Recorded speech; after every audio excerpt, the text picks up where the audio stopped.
Qu'en pensez-vous?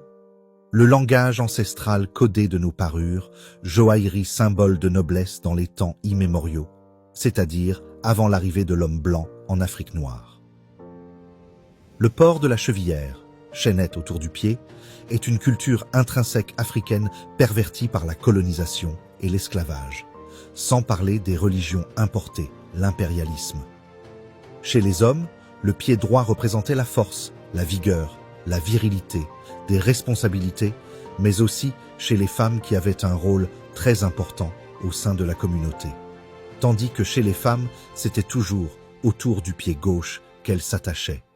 On pouvait donc mesurer l'importance de la personne qui en avait par le nombre de chaînettes qui caractérisaient la classe sociale, l'influence, la richesse, etc. Car ces symboles étaient des signes de noblesse dans notre société. C'étaient nos symboles ancestraux de beauté, d'élégance, de charme, de séduction et de pouvoir. Tout comme les boucles d'oreilles et du nez ou des lèvres, les perles autour des reins attachées à la ceinture, des anneaux autour des doigts ou des orteils, les tresses, les bracelets autour des poignets, et même pour les colliers autour du cou.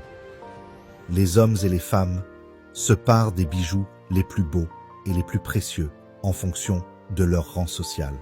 Et pour ceux qui savent, mais aussi pour toutes ces personnes qui ne savaient pas la signification de ces symboles, sachez-le et retenez que porter une chevillère n'est qu'un signe de beauté, de séduction, de charme. Sans autre forme de procès, bien des choses à vous.